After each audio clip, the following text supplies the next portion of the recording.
15ই আগস্টকে কেন্দ্র করে গোপালগঞ্জে সম্ভাব্য অপ্রীতিকর ঘটনা এড়াতে জোরদার নিরাপত্তা ব্যবস্থা গ্রহণ করেছে জেলা প্রশাসন। জেলা পুলিশের পাশাপাশি মোতায়েন করা হয়েছে 5 platoon border guard Bangladesh BGB. জেলার আইনশৃঙ্খলা পরিস্থিতি স্বাভাবিক রাখতে পুরো জেলায় চলছে বাড়তি নজরদারি ও টহল। গোপালগঞ্জের পুলিশ সুপার মোহাম্মদ হাবিবুল্লাহ জানান, টুঙ্গিপাড়ায় শেখ মুজিবুর রহমানের সমাধি কমপ্লেক্সের 3টি প্রবেশ পথ এবং আশেপাশের এলাকা জুড়ে কড়া নিরাপত্তা বলয় গড়ে তোলা হয়েছে। গোপালগঞ্জের মানুষ অত্যন্ত শান্তিপ্রিয়। এখানে আমি গত 9 মাস দেখেছি কোনো অশান্তির কোনো ঘটনা ঘটে নেই। আর গত 8 মাসে কোনো রাজনৈতিক মারামারি, রাজনৈতিক দ্বন্দ্ব কোনো কিছুই হয়নি।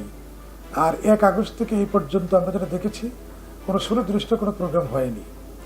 দেখা গিয়েছে অনেক সময় পূর্বের কোনো ভিডিও এটা ফেসবুকে ছাড়া হয়েছে। আমরা মনে করি যে আগামীকালকেও অত্যন্ত শান্তিপ্রিয় থাকবে।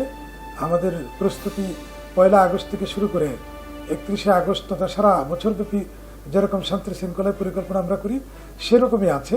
শুধু সমাধি সৌদ এলাকায় নয়, জেলার গুরুত্বপূর্ণ সড়ক, বিভিন্ন মোড়, সরকারি স্থাপনা এবং জনসমাগম স্থলেও অতিরিক্ত পুলিশ মোতায়েন করা হয়েছে। পাশাপাশি বাড়ানো হয়েছে গোয়েন্দা নজরদারি এবং সার্বক্ষণিক টহল কার্যক্রম।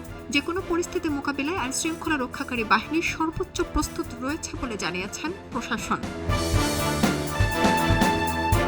অন্যদিকে আজ বিকেল 6:45টার দিকে জেলা প্রশাসকের কার্যালয়ের সামনে থেকে জেলা প্রশাসক মোহাম্মদ আরিফুজ্জামান ও পুলিশ সুপার মোহাম্মদ হাবিবুল্লাহর নেতৃত্বে পুলিশ, র্যাব, বিজিবি ও এপিবিএন সদস্যদের সমন্বয়ে একটি যৌথ টহল বের করা হয়। টহলটি জেলা শহরের বিভিন্ন গুরুত্বপূর্ণ এলাকা প্রদক্ষিণ করে টুঙ্গিপাড়ায় শেখ মুজিবুর রহমানের সমাধি এলাকায় গিয়ে আবারও জেলা শহরে ফিরে আসলে টহল কার্যক্রম শেষ হয়। এদিকে 15ই আগস্টকে কেন্দ্র করে নিরাপত্তার এই বিশেষ ব্যবস্থা অব্যাহত থাকবে বলে জানিয়েছে জেলা প্রশাসন।